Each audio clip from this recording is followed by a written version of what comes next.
welcome. Thank you guys so much for coming despite the weather. I know it's a really busy week of the semester. It's great to see you all. This evening we are welcoming Lucia Martinez. Do I say Valdivia or? Also, yeah. Also, okay, so Lucia Martinez Valdivia. She is a professor of English and Humanities at Reed College in Oregon. Some of you may know that there was it a semester-long or year-long protest? A year. A year-long protest of Humanities 110, which is an introduction to the humanities and kind of introduction to Western civilization. I wouldn't say Western Civ, I would say humanities. Okay, so introduction to humanities. And it's taught by a range of faculty members. Yeah. Okay. Lucia is going to be talking a bit in our discussion about those protests, so I won't say anything more about them, but Lucia was one of the professors. She did her doctorate in English at Penn. She is going to talk a bit about the Reed protest. She's actually going to talk a bit about her approach to pedagogy, but mainly this is just going to be a conversation. And it'll go, as long as we want it to and as long as Lucia wants it to. So without further ado, please join me in welcoming Lucia Martinez Valdivia to Lafayette.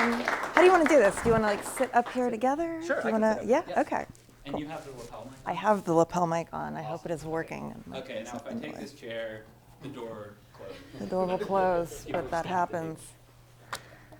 Yeah. So, thanks for having me. Of course. I think Brendan and I talked it over, and I think maybe some scene setting might be helpful, just so that you guys all have a sense of what's been going on at Reed and sort of the place of Reed and what has now become a national dialogue about speech on the college campus. I hesitate to say free speech for reasons I will get into later, but sort of how speech works, I think, is a question that is relevant to all of us.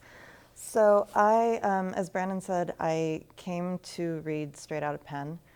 Before that I was at Columbia, and before that I was at Florida State, so I'd always been at these massive sort of tens of thousands of people campuses.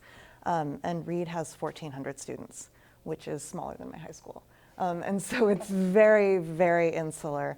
And Humanities 110, or Hum 110 as we call it, confusingly, it has nothing to do with Hume, which some people sort of get mixed up about.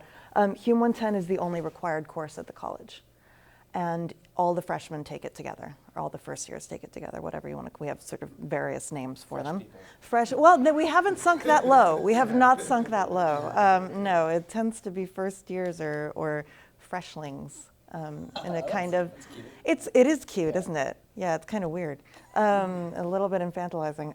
But, so Hum 110 is the only required course, and all 400 or so freshmen take it together. And so 3 times a week, they sit in a lecture hall at 9 a.m. and listen to people from various humanities disciplines lecture on the subject. And then we break out into sort of sections of about 16 students each, which also meet for 3 hours a week, led by faculty members. We don't have TAs, so everybody's sort of equally, no TAs, no adjunct faculty. So it is supposed to be a serious and rigorous course with a certain amount of institutional regulation at work. And it is 6 hours a week of class time for students. And they write 7 papers over the course of the year. It's very intensive in that way, one-on-one. And it is an introduction to the humanities located in, for the moment, the region of the ancient Mediterranean basin. And this has been the case on and off for, I want to say, a good 80 years. It is a long-standing course. It has been through various iterations. It kind of changes a little bit every year, but that core of it stays the same. And the rationale for that core changes. Previously, historically, it used to be, well, these are great books and these are the foundations of blah, blah, blah, and therefore you must know this if you are to understand, like you have to know Plato before you can understand Nietzsche, that kind of sort of rationale. Now I think we look at it very differently as a sort of unique site of different cultures converging with one another in a very tight geographic space in a relatively sort of slim historical frame. And so we begin with Gilgamesh and with ancient Mesopotamia, and then from there work our way to Egypt, from there to Greece and Rome, and sort of work through ideas presented by Hellenism, for example, or the ancient Persian Empire. We study Cyrus as much as we study Plato. And so it really kind of spans really a gamut of, I think, different viewpoints and different cultures, showing how they interact with one another. And that's the key part of the course. They have to interact with one another because that's what we're looking at. How have people from different cultures met, and what have they done with those things?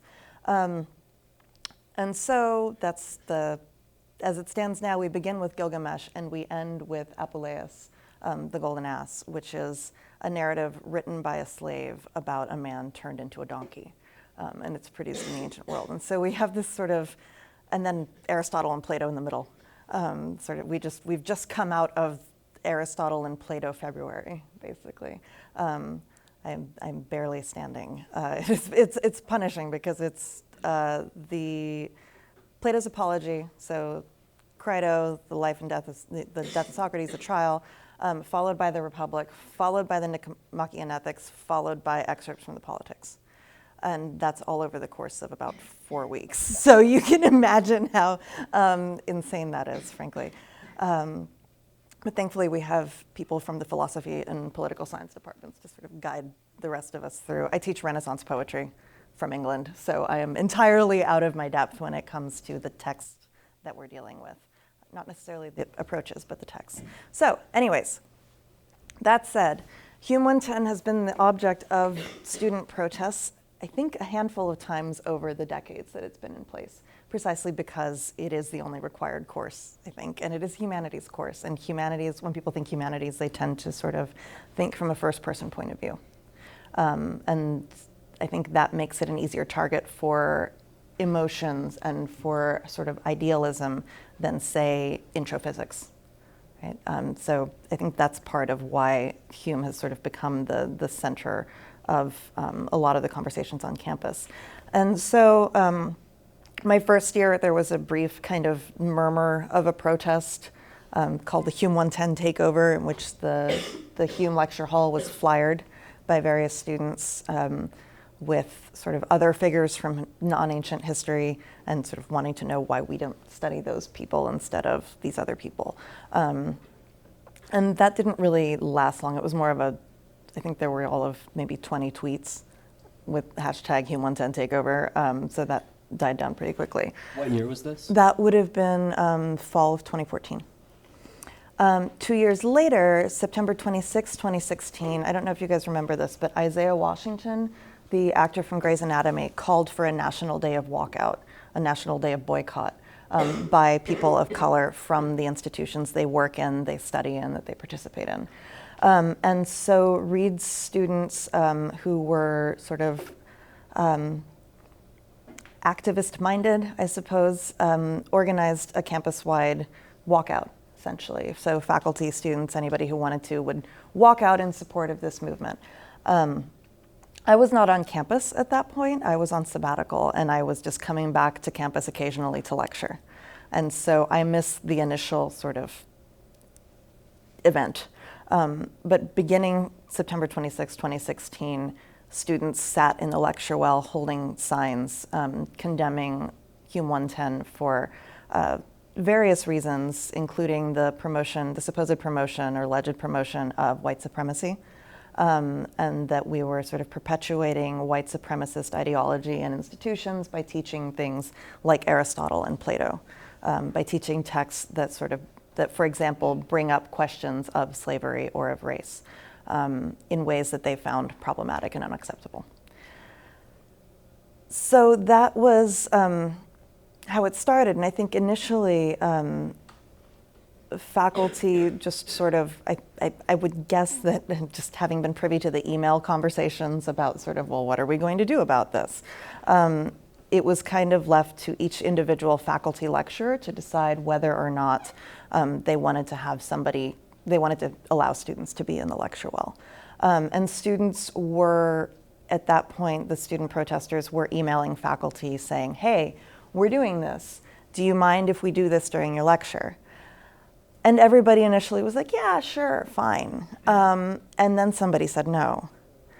And this was the week before I was lecturing on Sappho, and the person who said no, they ignored him, essentially, and doubled down, and twice as many students showed up as had been showing up. And he felt so deeply uncomfortable. He's an immigrant, and a non-native speaker of English. And he felt so deeply uncomfortable that he ended up lecturing outside on the steps of the building in which the lecture hall is located. They emailed me, and I said, no, thank you. I would rather you don't do this because I have PTSD, and for me, confrontation of this kind is a trigger, and I'm not at a place and I meant that very seriously, like not in a casual kind of like, oh, I've been triggered way, but no, like actually medically, this is potentially a problem for me. And they offered to accommodate me by changing their tactics, but still insisting on protesting. And so they said that, well, how about instead of like holding signs and surrounding you, we'll instead all wear black and sit facing you. And that was somehow almost worse, I think, just that head-on confrontation. And so that's what they did, and they walked out at 9:30 on the dot, halfway through my lecture, and then proceeded to hang out in the lecture, in the exit, in the sort of lobby outside the lecture hall, the lobby that I had to cross to get to my office.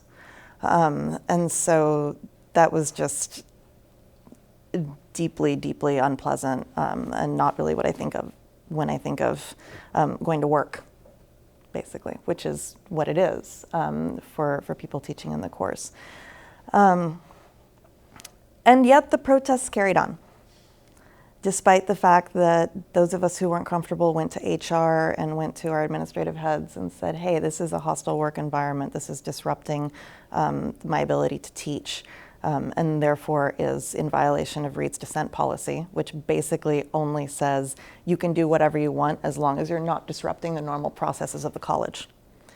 Learning and teaching are normal processes of the college, but somehow that was not considered enough. And so things continued on in that path, and they continued escalating, and when September, I think, 25th of this year rolled around, it was the approximate 1-year anniversary, they held what is known colloquially at Reed as a noise parade, whereby students have drums and noisemakers and kazoos and all kinds of things, and they parade around campus, and they paraded through the lecture hall and stood next to the lecturer making noise until she couldn't lecture, and shut down that lecture. Prior to that, on the first day of the year, this year, students tried to, in fact, effectively did, they took the microphones out of our hands and demanded to be, that we allow them to take up lecture time to introduce themselves, because they thought that they had been as vital to Hume 110 as an institution as the faculty, and that therefore they had a right to introduce themselves to students on the first day of class. So I'd like you to imagine what that felt like, that you've just moved away from home, it's your first day of college again, it's your very first class on the first Monday of the year, and it begins by lecture getting canceled. And so that's the position I think that the institution effectively put this year's freshmen in, by not doing anything prior to that. And so I think they felt really alienated both by their fellow students and by the institution. And I think that's one of the things that was really hard for me this year. They kept getting more and more attention in the national media, because I'm sure, as you've seen, this has started to happen at other colleges, not necessarily with classes, but with invited speakers. Most notably, I think, at Middlebury, where Allison Stanger, a professor of political science, ended up with a concussion because of student protests. And so I think this has just become urgent. And so I was invited to write an op-ed for the Washington Post, which I eventually took them up on. I was invited to write a year earlier than I actually wrote. Because not only were students protesting Hume, they were protesting Reed in general, and they also protested, and this was I think there was a lot of overlap. It was a distinct group in terms of the organization, but there were a lot of the same faces present. Students protested a lecture and screening by Kimberly Pierce, who is the woman who wrote Boys Don't Cry, and she's the writer-director of that movie, which if you haven't seen it, absolutely see it. But Pierce herself is a gender nonconforming butch lesbian. The movie is about the sort of trials and tribulations of a trans person growing up in the Midwest in the 1980s. And it is a tragedy. And students protested Pierce on the grounds that she was, quote, a transphobic cis, am I allowed to curse? Sure. Bitch. And telling her to fuck off. And they plastered the auditorium in signs prior to her lecture and shouted things at her of that nature until she actually left. This is a woman who's done an incredible amount of work for, sorry, it gets frustrating, for the LGBT community, of which I am a member. And so to see her get shut down in that way by students who I think are very well-intentioned, but ultimately did a lot of damage. And so after that happened, Jack Halberstam, who is a trans scholar, I think currently at UCLA, wrote a blog post about the incident. And I left a comment on that post saying thank you for, and it was critical of the students. It was saying you're not acknowledging the history behind this. You're not paying attention to sort of the importance of the work that was done by this person. And you're sort of taking this very presentist and ahistorical approach to a movement that in fact ends up erasing and effacing the people who have come before you.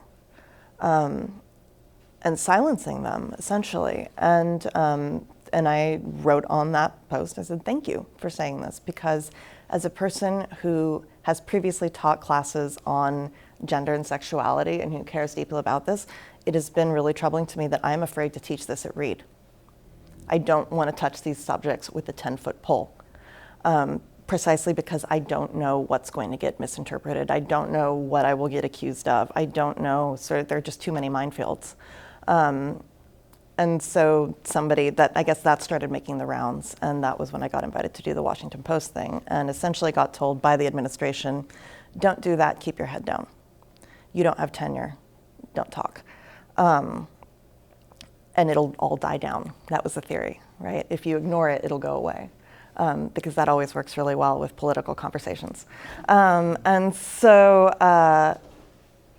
I stayed quiet for a year, and then the students kept getting more and more attention, and eventually they appeared on our local NPR affiliate, in which they proceeded to call me out by name, only me among all of the Hume faculty, as being that everybody knows that she's anti-Black and white supremacist. Everyone knows. Everyone knows, obviously, the infamous everyone. And at that point, the administration changed its tune, I think, very quickly and said, no, now you have to respond, and you have to respond publicly. Oh, wow. Yeah, Okay. and I was like, well, it might have been more helpful to get ahead of this rather than behind it.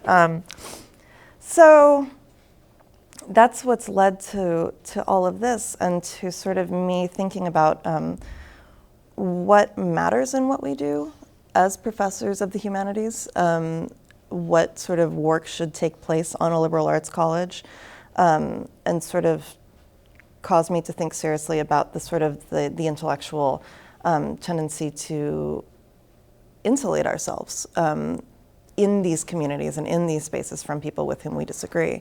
And so one of the things I've started looking into is doing work in carceral education and sort of teaching in prisons. And one of the things I've heard from people who do that, especially with programs that are made up of half sort of traditional college students and half incarcerated students and then taught in prisons, is that students are then sort of brought face to face with people who think in radically different ways, whom they have to take seriously as human beings, for whom the stakes are very different. And so I've tried to sort of think about ways in which to get that going at Reed, with varying levels of success, but we're working on it. I mean, there's an established program known as Insideout that's run at the federal level at federal prisons, and it's precisely this kind of you teach your normal class, so I don't know, like intro to poli-sci or something like that. But instead of teaching it on your college campus, you take your students and you teach it inside a prison classroom, and half of the class is made up of prisoners. And you all do the same reading together and you have the same conversations together, but you start having very different conversations when you have people, like say, different conversations about the role of religion in social structures when you're dealing with people who are devout Christians, right? Which we don't tend to encounter, at least not openly, on small liberal arts college campuses. Then that would just be one example. Another would be sort of conservatives as opposed to sort of liberals, and sort of bringing students out of that sort of environment and into a very different one.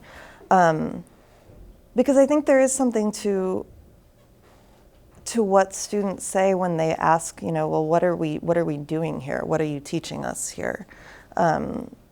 Because there seems to be a shift, at least at Reed, in terms of what I've traditionally understood to be the purview of a liberal arts education, which is we're there to learn and to talk about ideas for the sake of ideas and for the sake of our critical thinking. Whereas now students seem to be, not all of them, but some come in with the expectation that we're going to teach them how to actively change the world. And it's not an activist school. I mean, that's not the function usually of a university. It's not to sort of teach people to organize. It can certainly be one of the things that happens there, but at least as faculty members, that's not something I think of as our job. Say one thing about that? Yeah. Well, I mean, some of you may be familiar. I know Saeed is, but Jonathan Haidt, do you know about Jonathan? We've been emailing, actually. Oh, really? Okay. Yeah. Well, I mean, yeah, so he says that basically in the modern American university, a schism has developed, not formally, but informally, according to his analysis, between those who think that the mission of the university is veritas, pursuit of truth, and then those who think the mission of the university is actually social justice activism. Yeah. So I guess what I'm saying is what you just said puts you on the veritas side. I think so. Which is not to say that you don't believe in social justice activism, just that I don't want to put words in your mouth, but it sounded to me like you were saying the fundamental pursuit of the university is truth, and then within that, if social justice activist groups want to form, that's great. Yeah, I think there's certain work that is done in the classroom and certain work that results from that work in the classroom. And for what happens in the classroom, I think there is a should or an ought there, right? Like, this is what we should be doing here. And then if students sort of learn from that and take that out into the world and use it, that's wonderful. I think that is an excellent sort of byproduct of what we're doing. But I don't think it's the end goal, right? That we're not sort of meant to be teaching people how to enter a particular career. And maybe that's ivory tower of me, but I don't know that that's a bad thing. I mean, I hold the same view personally. Yeah, and that's one of the things that I think that maybe ends up surprising students when they actually talk to me is that I have no problem with protest. I just think there's a time and a place. And 2017 was especially weird because of all of this sort of protesting at Reed that was going on and the issues that I and several other people were seeing with that and the problems with that. While at the same time, in January of the same year, do you guys remember Trump's travel ban and all the airport protests? Yeah, I organized the Portland ones. I believe in protest. I just believe in a very particular sort of practice of it, which is that when you protest, you don't infringe on the rights of other people. And that to me is a very bright line. You show up and you protest at the airport, you do not keep people from getting on their flights or doing their jobs. You want to protest on a campus, that's fine, but you do it outside the classroom. You do not keep people from learning or from doing the work that they are there to do.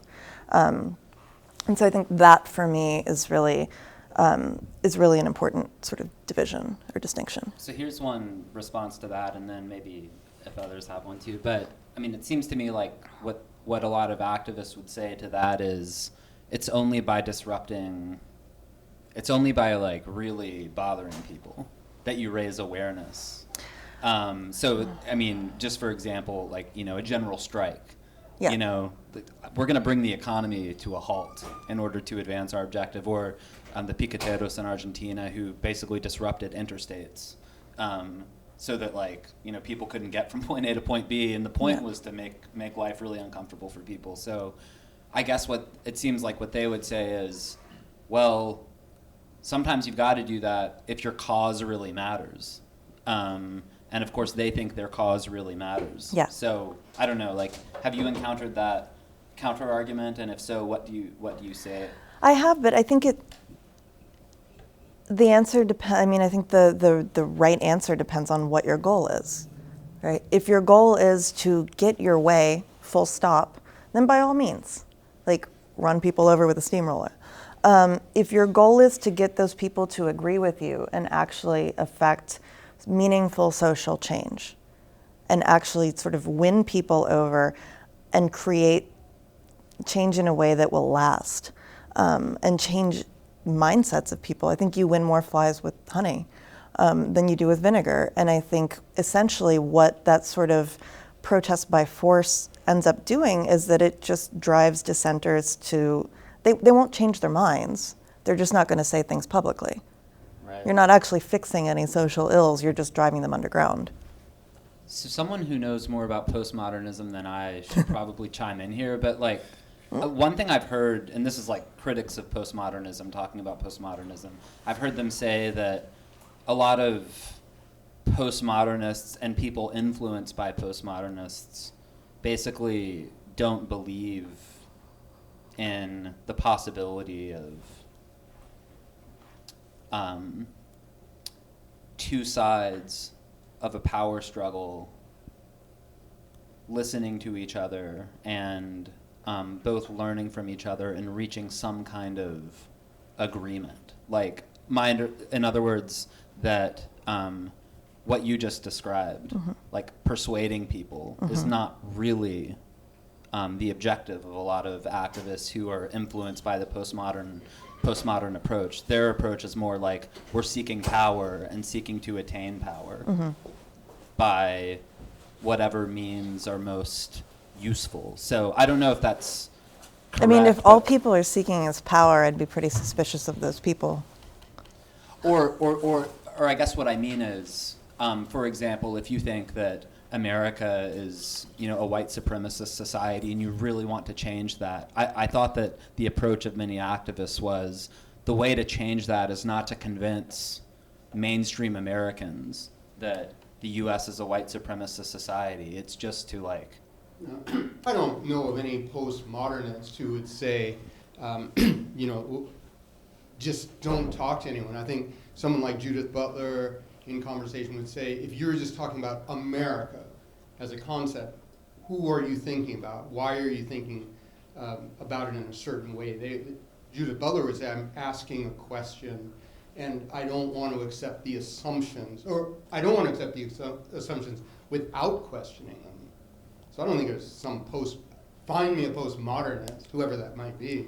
Derrida who says, you know, don't listen to anyone. I mean, so, anyway. But I had a different question.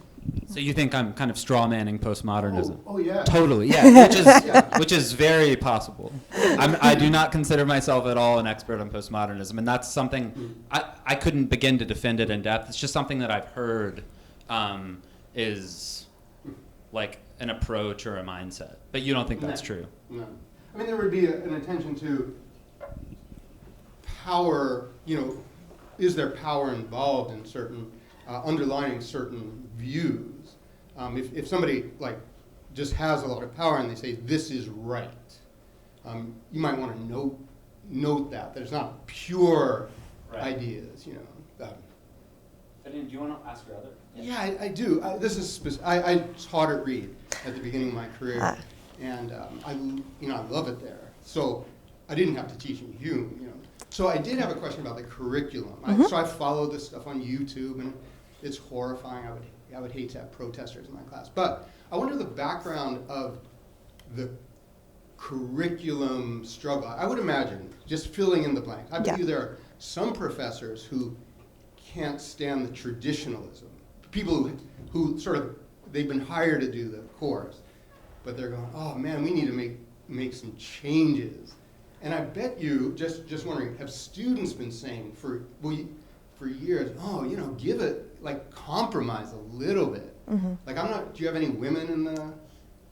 I mean, I lecture on Sappho. Yeah, there you go. And we talk about women a lot. I don't know if that's the same as paying attention to works by women, but, Medea, Antigone, we have like all of these kinds of, what does it mean to sort of be feminine, or to be a member of that end of the sort of gender spectrum, if you will, in the ancient world, and how are you or are you not a citizen? What suffrage do you or do you not have? I think those questions are absolutely things we talk about.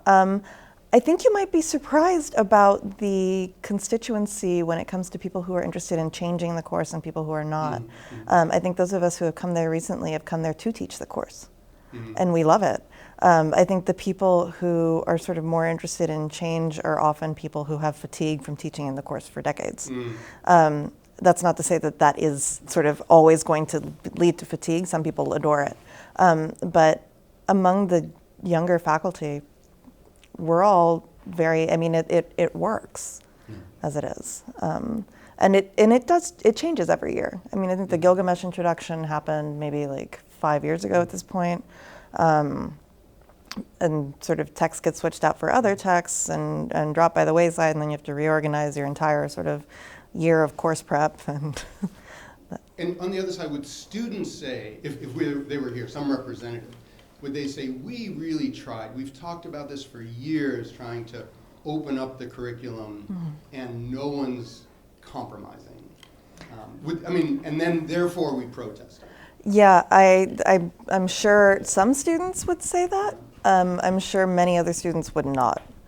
And because they all have different, that's another thing, they all have different experiences of the course, because it's taught by 26 faculty members every year, so that if I'm teaching your course, we're going to talk about certain texts in certain ways and have certain themes that we bring up in class throughout the year. For other people, there is no thematic thinking, there is just each text on its own. For other people, it's entirely about the political framework.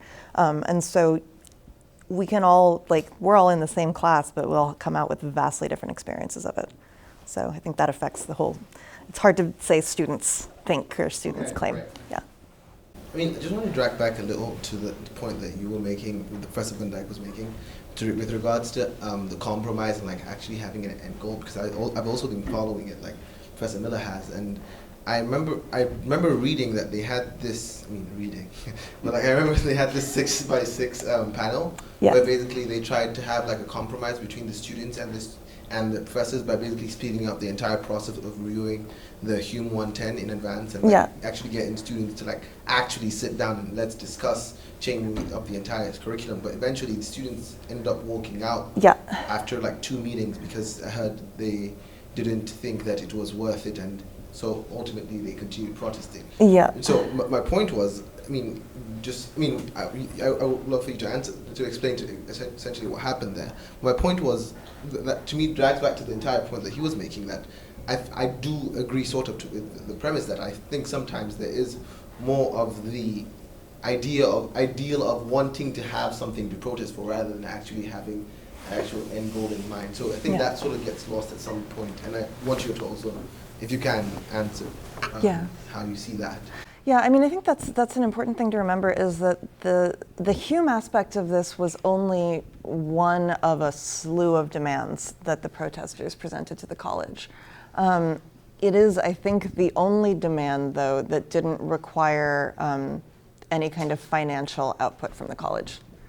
And so that became, I think that's how that ended up becoming the sort of the field of play, as opposed to, say, scholarships for students of color, or I don't know, more jobs for students of colors, or sort of certain targeted funds, or a dorm for only students of color. Make of that what you will.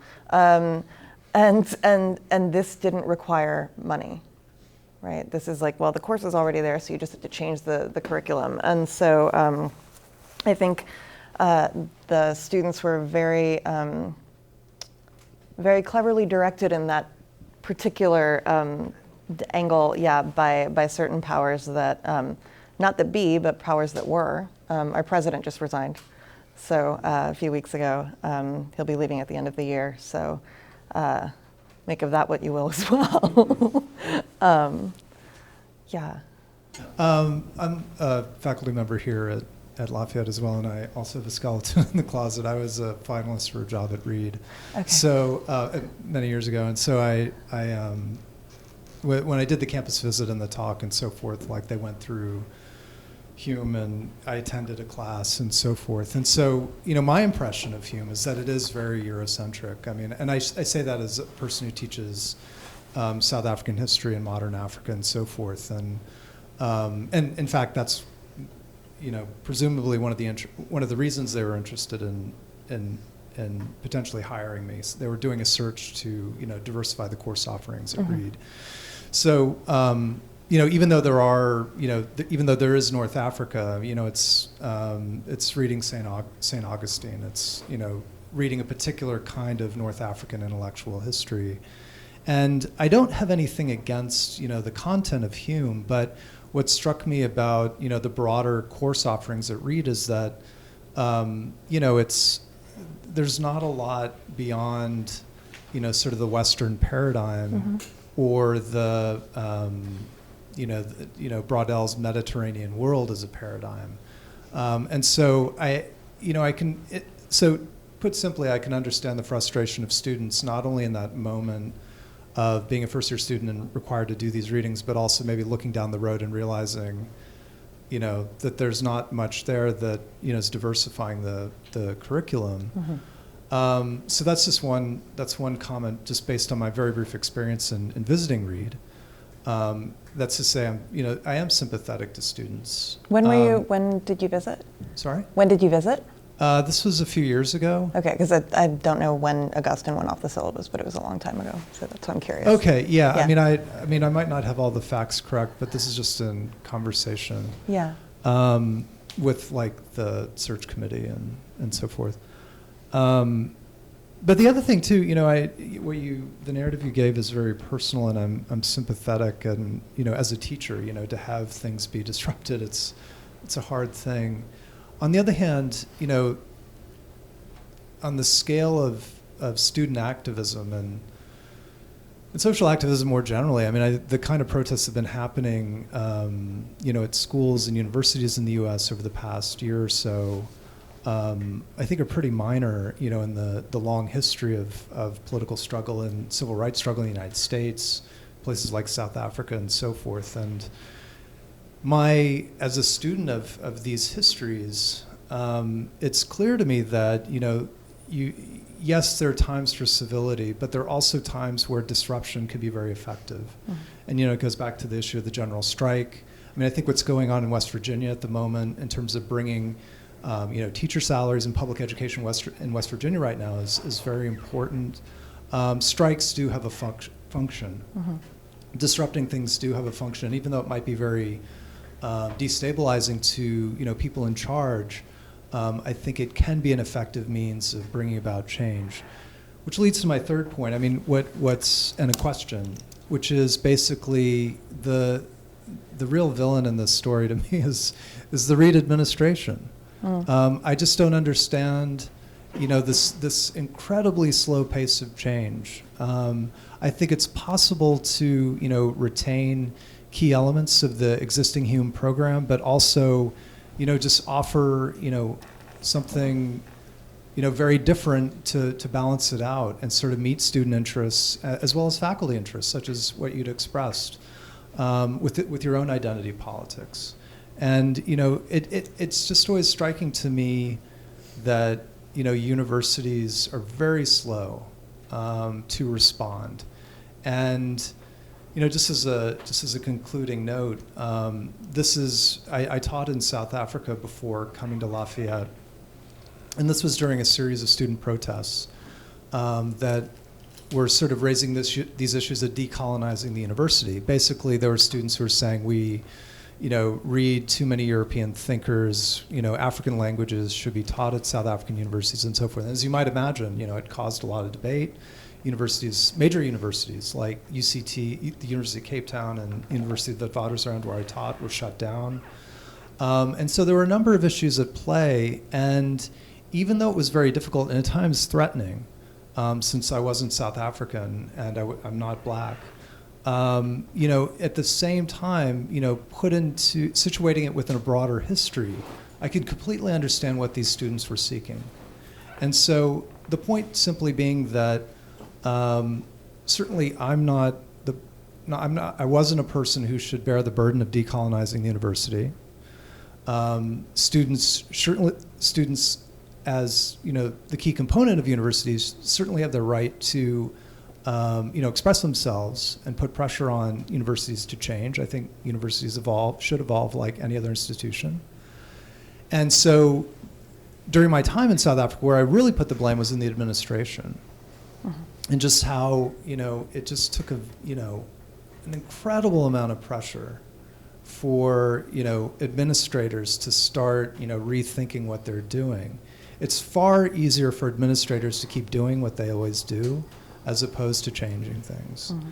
And so for me, the narrative isn't so much about,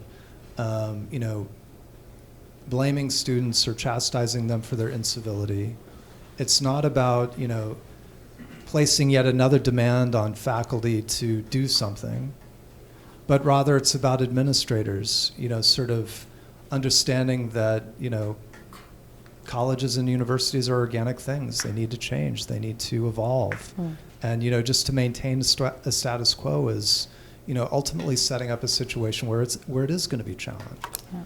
So my question to you is, what is the question is a basic one. What is the administration at Reed doing about this? But rather than just, giving a depiction, I'd rather, if possible, if you might dig more deeply and say, do you see something more fundamentally changing in terms of how Reed is seeing itself, like the character of Reed moving away from essentially a great books kind of identity to something different?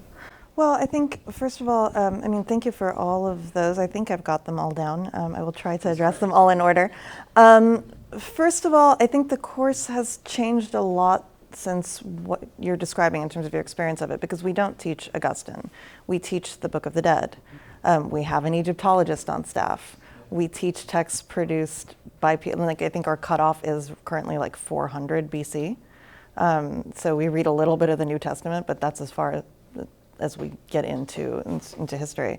And so it really is about sort of looking at not only books, it's about looking at architecture, it's about looking at monuments and seeing how power is structured in different ways by different colonizers and asking questions about precisely, I think, what you're concerned with and bringing sort of awareness to those issues and those questions, right?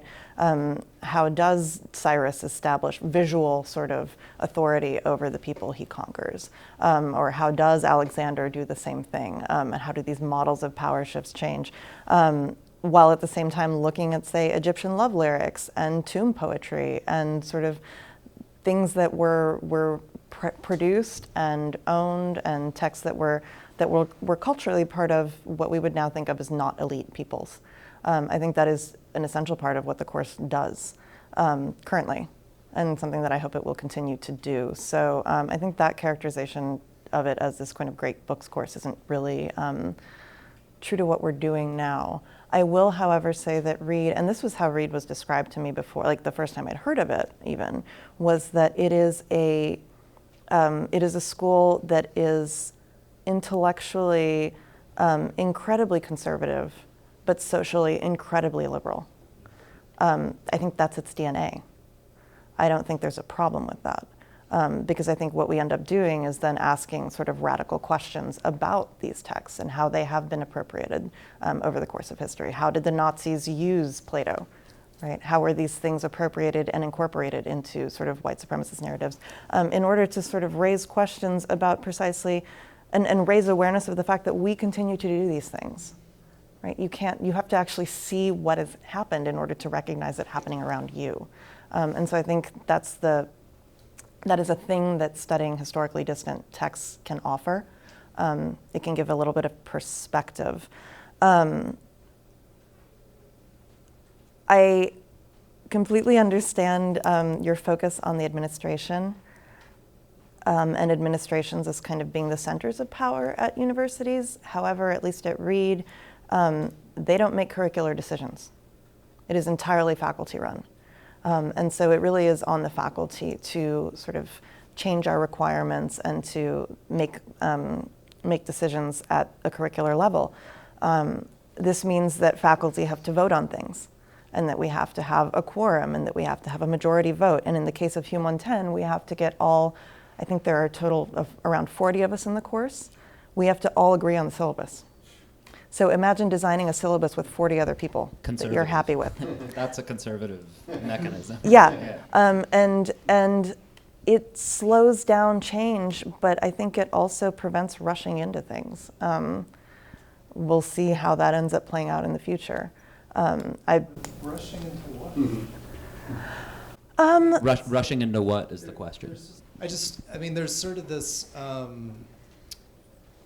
this apocalyptic view that if something, if we switch out 10 books with 10 new books, that suddenly things will collapse. And it's a kind of anxiety that I think that I would argue is unique to academia, but I could totally be wrong just because I've spent my life in academia and I can't speak for other professions. But I appreciate what you said about, the difficulty of changing things, and, it's better to just sort of keep the status quo than to... No, I didn't say it's better to keep the status quo. I think it's better to have change in a sort of gradual and conscientious way, as opposed to a knee-jerk kind of like, quick, let's fix it. I have a problem with that notion of knee-jerk.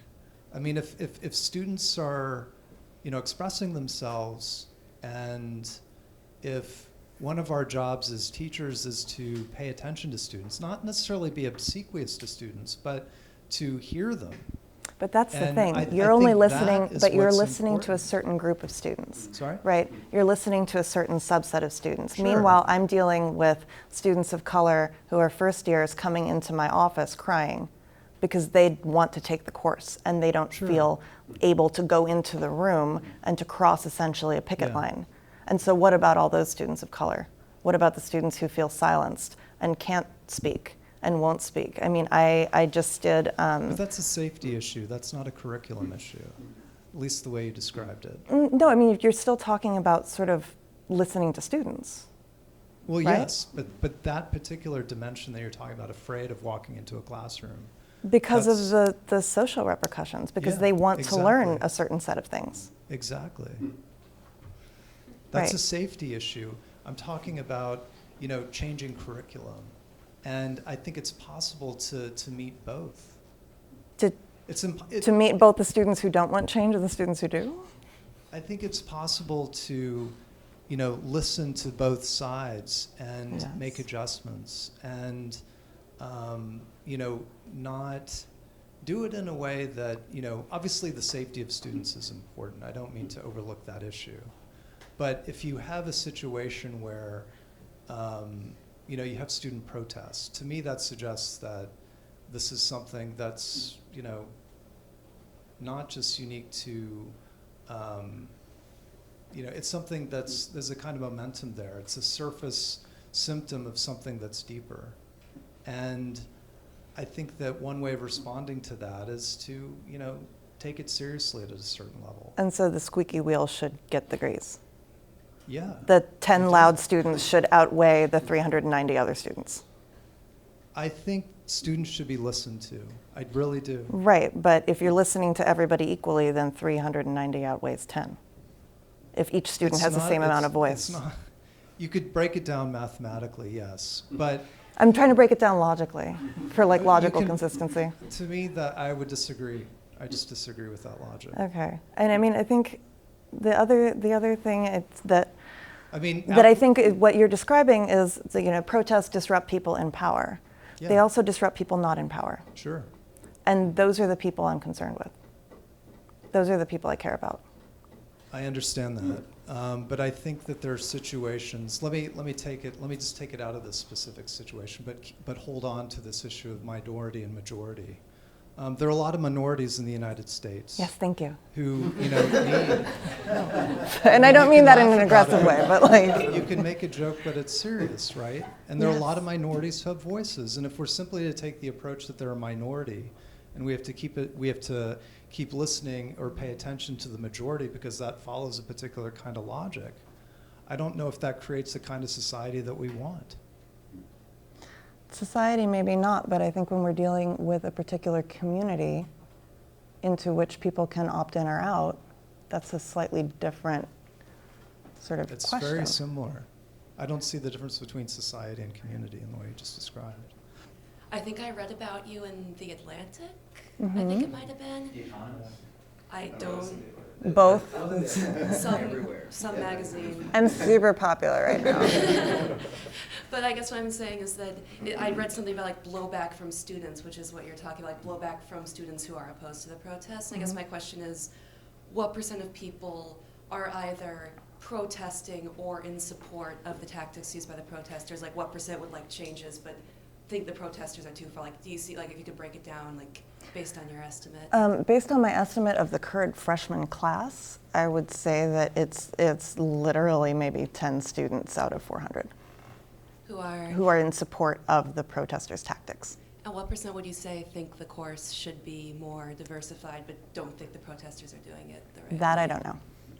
Yeah. Just on that, in that famous video though, didn't like more than 10? Yeah, but those aren't people enrolled in the course. Oh, gotcha. Oh, Yeah. gotcha. Okay. Yeah, the people who are actually sort of part of that community and who should have, I think, something to say about potentially if we're going to sort of buy into the fiction that students should decide curriculum, then it's the enrolled students, I think. Gotcha. I wanted to ask, kind of rather than assuming that I know more about what's going on at Reed than you do, I wanted to ask, what do you view as the relationship? Obviously, this isn't the first time that there's been a canon war or a culture war or a kind of a political correctness movement on campus. Certainly, there was one back in the 90s that maybe was at a peak in the 90s and is now peaking again. And it sounds from some of your statements that maybe you think that some of the changes that were made in the 90s were salutary, and maybe the approach now is not as good. So what do you see as the relationship between the canon wars in the past and diversifying the syllabus in the past? Do you think that they were successful and therefore anything more would be too much? Or is it a difference in kind, a difference in degree? What do you see as the relationship between the two eras of the political correctness movement? And it's Oliver, right? Yeah. Yeah, and could I ask for one clarification? You said you put political correctness in there together with the Canon Wars, and I'm curious about that kind of. If it's up to you. If they belong together, you put them together. If they belong separate, tell me that they belong separate. Okay, yeah, I would separate them out into distinct things. I think the Canon Wars are maybe running on parallel tracks to sort of political correctness issues in the 90s, but I wouldn't say that they're one and the same thing. I think canon is and should be a constantly dynamic and changing thing. In my own work, my own work precisely involves sort of revising the history of English poetry to look at the people who were on the ground and to account for the vast majority of readers who were not elite and who consumed a certain type of poetry that's been sort of ignored because it's quote unquote bad and it's not literary. And so my work is about precisely expanding that category of what we consider literary and what we consider canonical. And so I think it's not that I think that should absolutely constantly be up for interrogation. I just think that interrogation and that revision has to be done in ways that are intellectually responsible, that involves research, that involves time. And maybe that's because I work in an earlier historical period that I am reconciled to spending 2 or 3 years in the archive before being willing to make a claim about a historical fact, but I'm okay with that. And are you referring in part to the student who said, because I was struck when I watched the video of the young lady who came up and made the announcement on the first day of lecture. She's like, we put as much work into this syllabus as you did. Yeah. Is that kind of what you're referring to? It's like, I'm not even referring to that. No, that? I'm just referring to like how quickly things change. oh, okay. how quickly Canon revises, and how quickly we revise Canon, because it is a constructed thing. And so I think there are ways of going about it responsibly, and in terms of sort of putting intellectual integrity at the foreground, and other ways that sort of don't necessarily care as much about that and care more about perhaps social issues and social change. We've been talking about this in sort of an academic context. Yeah. I guess obviously we're in college, which makes Yeah. sense. But it sort of seems like there's a broader climate where everything is becoming more politicized. Like now the decision to shop at Walmart or buy things on Amazon is apparently political. In the last Oh, I've week been or so. boycotting Walmart for like 12 years. Yeah, my parents. They took canceled over my my Amazon order. they took over my hometown. Every hometown. No, but the Walton, the owners now, the Lorries, they live in my hometown. And so we have a plethora of Walmarts, and I haven't actually physically walked into a Walmart, I don't think, since like 2000. You can get Two. everything there. You can like get your like haircuts. Like, I don't tell me about it. I'm not going to go in there. I have some principles, and I will stand by them. All right, well, all right. So you have your principles in boycotting Walmart. I don't like the place either, but it seems like that, especially in the last couple of years, everything has become politicized. Where you shop, where you teach, and certainly politics is intruding on campus. But so, do you think that the fact that these historical issues, to me, seemingly relatively minute historical issues, have become of such grave, like real-world import to so many students, do you think this is part of a broader problem? And do you think it's acceptable at all that people feel that like what we teach in quarter one of this one course I'm taking in college is going to have a great impact on history? Because it seems like that history has always been politicized, but we've sort of been able to figure this out in past decades without this level of vehemence, at least to my knowledge. Yeah, well, I think in part, and I know John is sort of writing a book on this, right? But I think there is perhaps a new kind of insularity at work among, I don't even know that I want to say it's a generational thing, but there is a new kind of insularity at work in the mindsets among a certain student population. And by certain student population, I mean, I think it doesn't tend to be students who go to sort of big state schools. I think it tends to be students who go to small liberal arts colleges. And sort of you enter your bubble and you stay in your bubble. And that has been, I think, there's been sort of, I think, an intellectual version of that, not just a physical bubble, but like a sort of lived mental bubble that has been, my own pet theory is that it has to do with Tumblr, frankly. Because Tumblr, unlike, say, Friendster or LiveJournal or Facebook or Twitter or any other sort of social media platform, one, was hugely popular, especially over the past decade, among sort of preteens and teens, and sort of helped shape how they view the world. And also Tumblr is unique in that, or was the first to introduce the ability to blacklist content by hashtag. So that if you didn't want to see anything that mentioned rape, you could just put hashtag rape on your blacklist and you would never see any content, even accidentally, right? Or you could like hashtag scopophobia and you'll never see a picture of somebody staring directly into a camera. And so it's, and these are literal examples, right? And so that then results in a kind of, in a way of sort of isolates you so much from any potential conflict that when you do encounter conflict in the real world, the stakes seem immediately much higher than they might to other people. And they become political, and they become a sort of crisis of identity or of, you know, the right to exist or to be. And you don't know how to handle disagreement, and you don't know how to handle sort of conflict. And so I think that's something that's maybe changed a little bit. It's certainly just in the past, something I've noticed in the classroom in the past 5 years, 7 years maybe. I don't know if that answers your question. Well, and on that point, and then I'll come to you guys. I mean, I keep referring to Jonathan Haidt, but he wrote "Coddling of the American Mind." He's writing a book. I just read it. Oh, you just read it? Yeah. Oh, yeah, because you're BFFs. He with sent me the Jonathan draft. Haidt. He's actually stalked me on Twitter. I'm very proud of that. Yeah. What was I going to say though? Call them Western educated, individualistic, rich, and democratic. Oh, yeah, that's right. Yeah.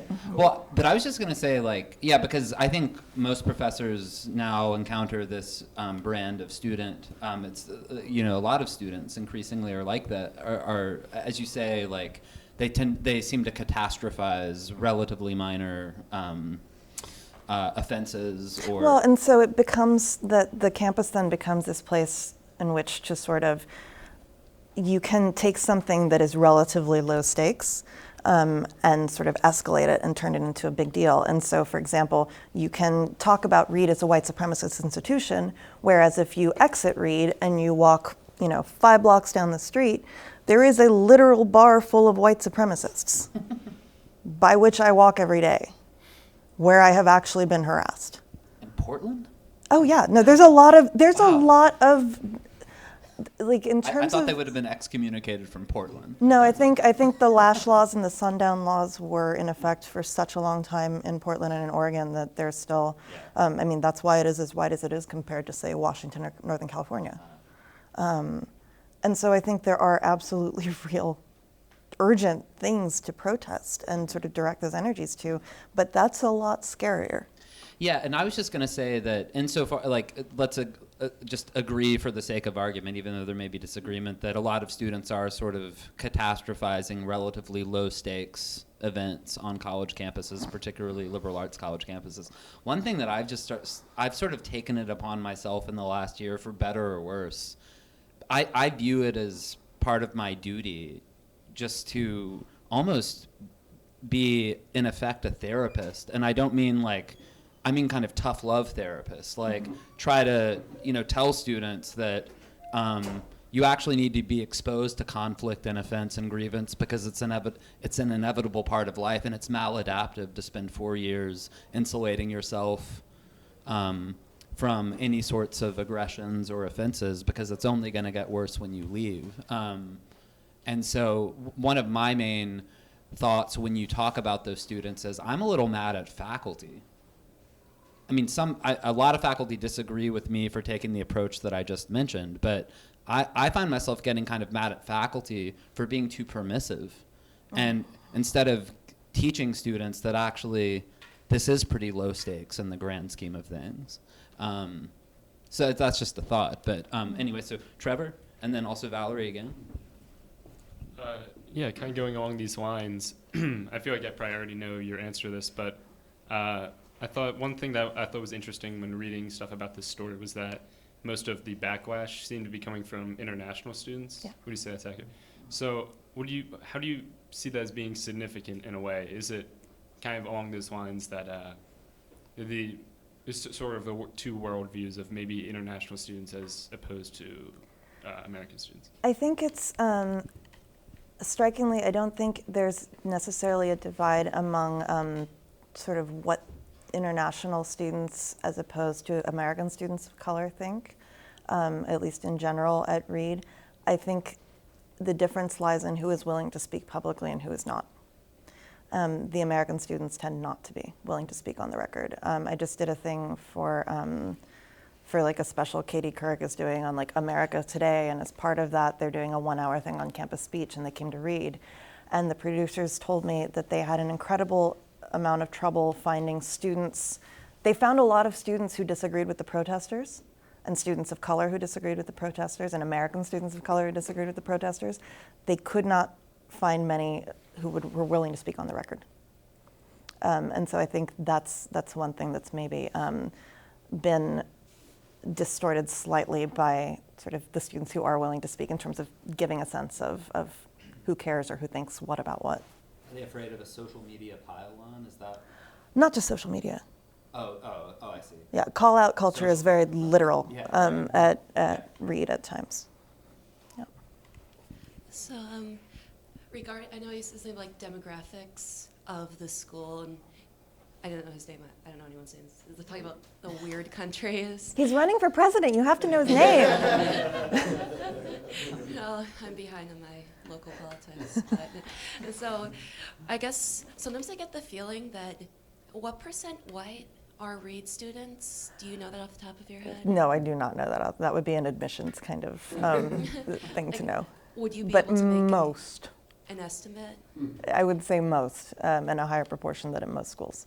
Okay, because I do feel sometimes like schools that are dominated by white students, like above and beyond the percentage you'd expect just in this country, they seem to have more of this. I almost want to say that some white people, I want to say they're compensating for something. You mean white guilt?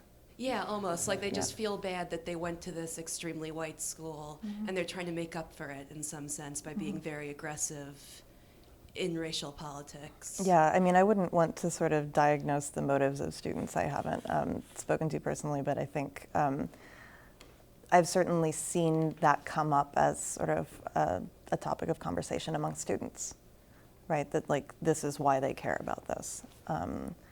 So I think that would certainly be a cause. I want to jump back, if I can, to what you were saying about the work you do in the classroom. And I know this was, what title did we end up giving this? Policing speech. Right, Radical equality in the classroom. Let's talk about that, maybe. Because that's one of the things that I've started doing, I think, in part to the response, as a response, I think, to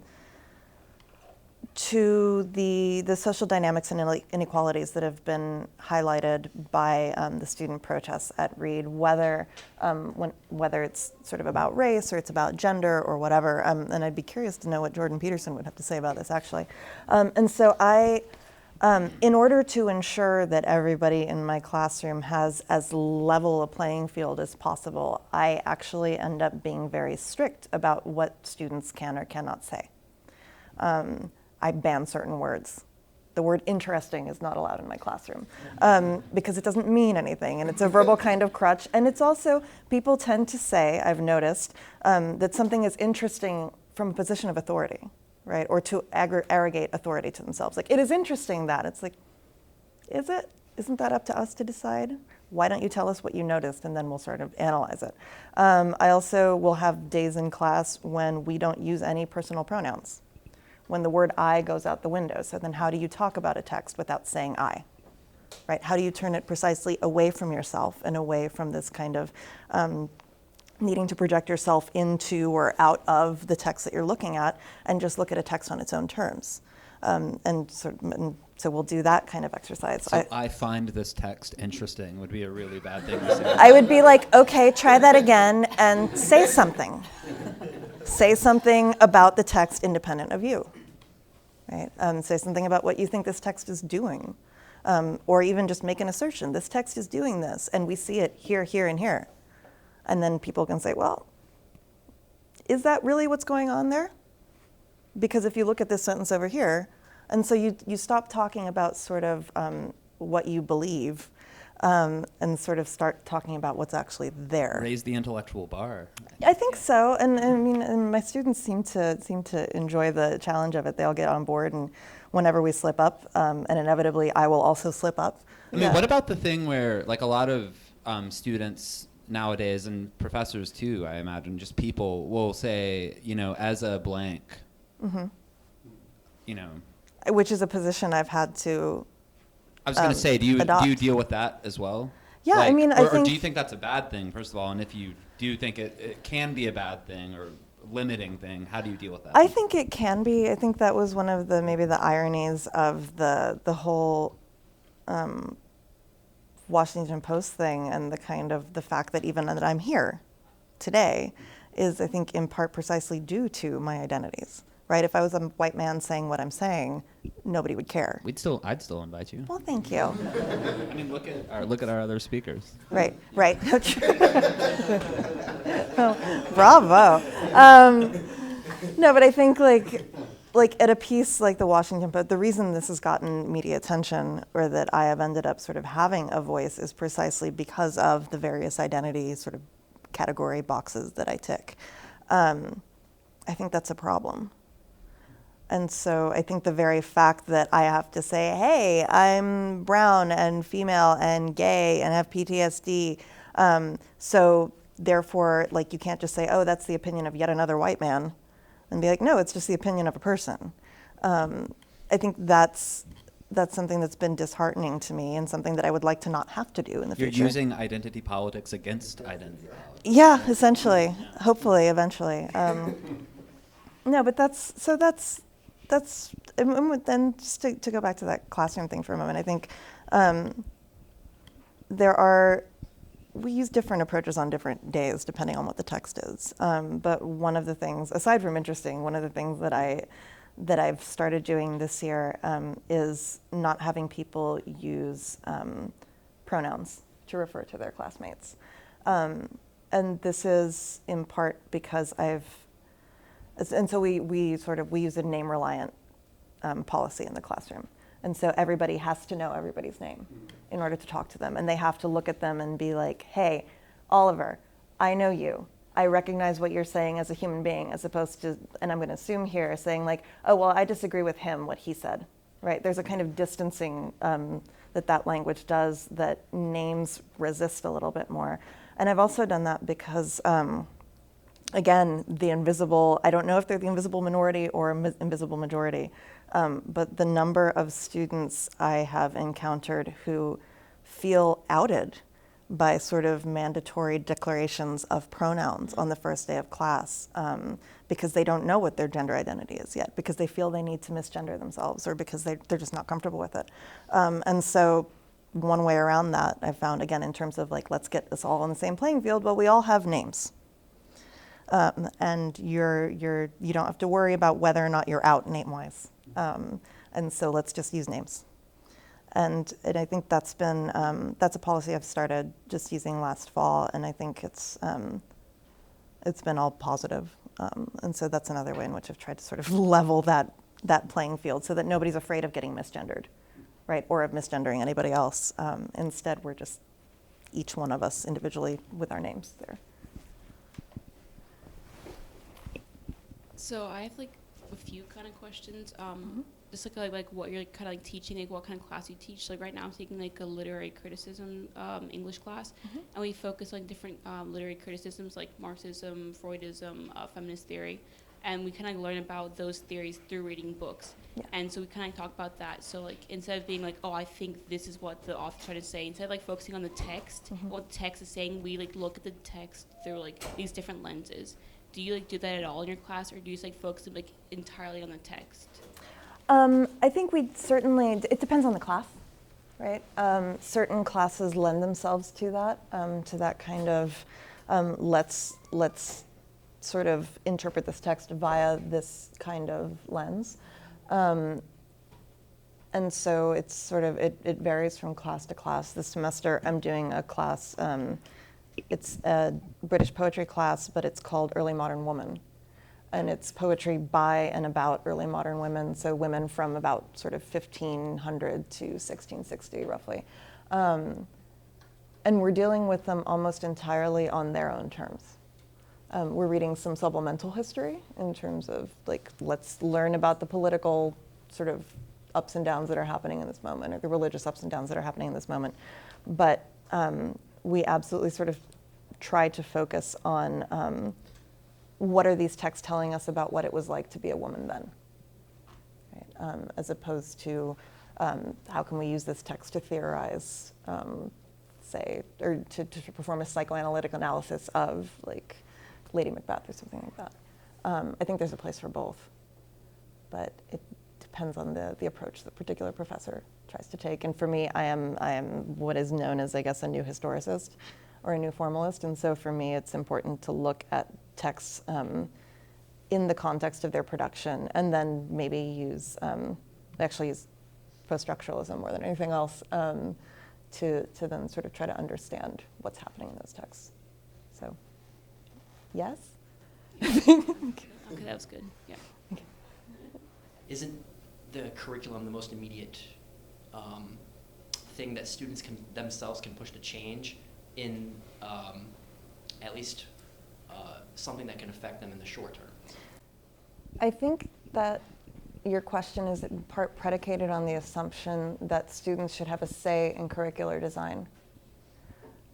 Most people who are faculty would say they should not, because they aren't trained to do that. And so that's why I think it makes more sense for students to push for administrative change and for institutional change outside of the classroom. The classroom is the professors, full stop, right? And which isn't to say that the classroom is anything without students. It's not, right? If I'm just in there by myself, that's just me writing a book. That's not me teaching. But I am the one who says, like, I'm the one who knocks, right? I'm the one who says, like, we're going Breaking to Bad, work. for those who don't. that we are going to learn this because I think it is important, because I have been sort of, I've trained. I have the PhD, I've done the research, and I've earned that particular kind of expertise, and I have it.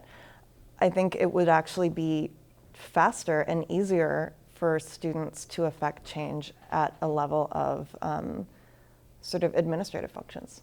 Specifically, like, if you think there needs to be more diversity, then put pressure on alumni donors in a particular way and say, hey, we're fundraising for a new founded chair in, say, African diaspora studies, right? We'd like to see more of this. Would you be willing to fund this or help contribute? I think that kind of thing happens much more quickly. Things that are money driven, that kind of change happens much faster than things that are sort of within the classroom purview.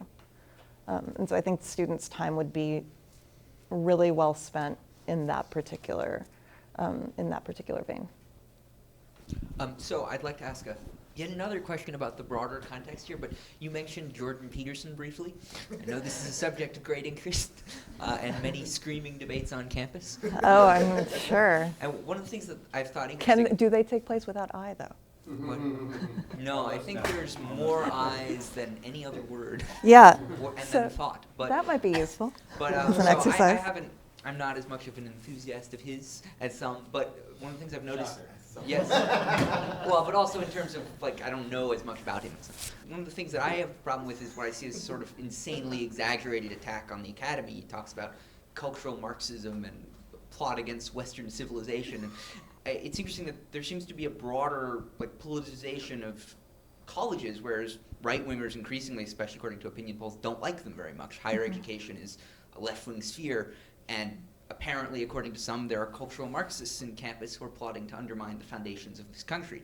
So as someone who's borne the brunt of sort of the worst excesses of campus culture, and given your political leanings, what do you think of this? Do you think there's some justification to saying that there's sort of an insane plot? I don't know that I would say that it's an insane plot. I think a lot of these things tend to happen accidentally and unintentionally rather than by design. I don't know that I would call it cultural Marxism, but I certainly have felt that I am sort of in Beijing in the 1970s at times, when sort of you can be found guilty of a thought crime. And there have been calls for confession circles of, like, confess the bad thoughts you've had, right? Or the ways in which you failed to be an ally publicly. And so it's odd for me because so my parents are, specifically my mother is an economist, and she's a Marxist economist. And I was raised with, I guess, what would now be described as European socialist values, which is still how I consider myself. I think of myself as a socialist.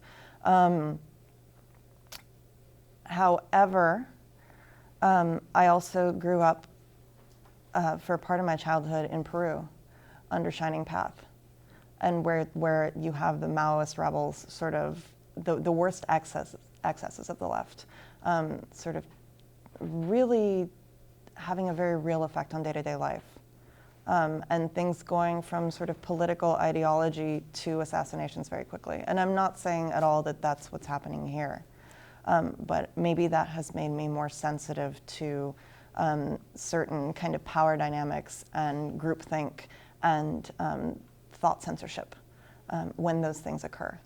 So when somebody says to me, like, oh, well, I just came here from X other liberal arts college where I teach Buddhism, and normally I work on Buddhism and gender, but I'm afraid to teach a class on Buddhism and gender at Reed because of what people might say. That to me smacks of, like, okay, so there's a right way and a wrong way to think here. And that does worry me. But I think rhetoric about sort of, oh, the crisis of cultural Marxism and, you know, they're coming to get us and all of that, I think that doesn't help either, because I think it turns off people who need to hear that, right? And so I think there is a certain degree of bombast surrounding these conversations that needs to be dialed way back. So that people can see what's actually going on in serious sort of case studies and say, okay, well, what about this instance? How do we understand this particular instance? Right? Fewer eyes.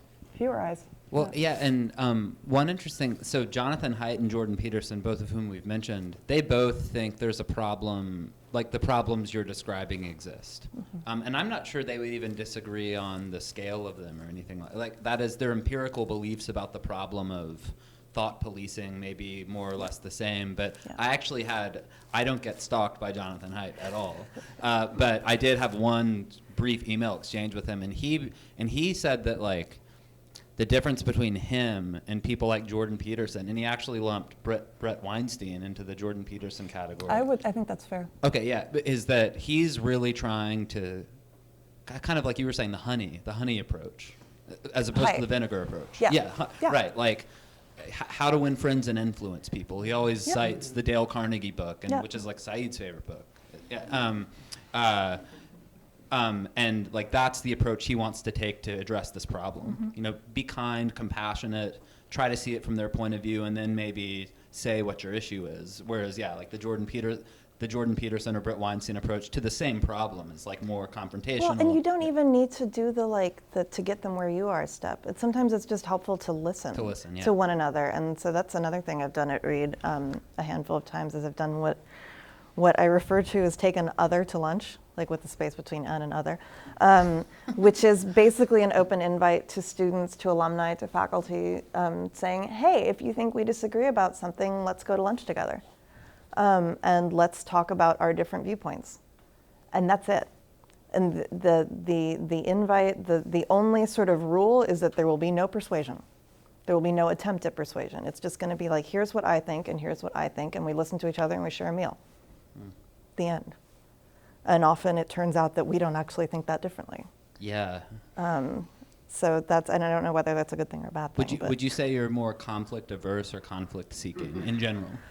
Like it just personality wise? It depends. Okay. I'm conflict seeking. Oh, you're conflict seeking? Because I'm very conflict seek. I'm like a very conflictual person. Like, and so I'm more like Jordan Peterson, Brett Weinstein, but it's almost because like, I enjoy it. No, like, okay. So there are no. I I don't enjoy it, but my sense of my sense of righteous indignation is maybe overdeveloped, and so for me, when I see something taking place that I think is sort of ethically or morally wrong, in ways that I guess the big thing for me is, for example, women getting harassed on the street. And when I see women getting harassed or something like that, and they just look scared and they're not standing up for themselves, I can't not intervene. And when I lived in New York, my then girlfriend would always yell at me for doing that. She's like, you have a death wish. This guy literally threatened to shoot you because it wasn't your business. And it's like, yeah, but you do the right thing, right? And so it's sort of doing the right thing despite being conflict averse. see. Right, yeah. not wanting it, but overcoming the But desire. somehow I keep coming across it, so yeah. I had two thoughts, and in what order? So just, I mean, Reed, it's an interesting case because of the split that you talked about, the radical students with the conservative curriculum. Like St. John's probably doesn't have this problem, right? Conservative curriculum, conservative, I imagine, or Kenyon, right? So I guess, I don't know, I just, how long can that hold? Yeah, I don't know how long it can hold because it tends to be sort of, people always sort of, I think, lump us together in the imagination with evergreen, which is slightly, right? Whereas evergreen, you can design whatever sort of program you want. Ours are very regimented. Whereas at evergreen, nobody gets grades. At Reed, everybody gets grades, they just don't see them. Right, and so it's like we have no grade inflation, and we have like it's again like we are somehow complete. You don't see your grades. Do you have a transcript or? You don't see your transcript unless you have to like ask and get it released. So. Well, no. So but there are mechanisms in place to keep people from accidentally flunking out, and so if you get below a B- in a course. And you get updated, so students get 4-week, 8-week, 12-week, and final comments for each class. And if at any point you have below a B- in the class, you and your advisor get notified. Like that this is something you need to work on, and then we sort of meet and do that. But it means that, yeah, students get letter grades on every paper they write, but they never see them. They just get a page of feedback, which means that I give out maybe an A a year in my freshman course, whereas at Penn, I gave out like half A's. Yeah.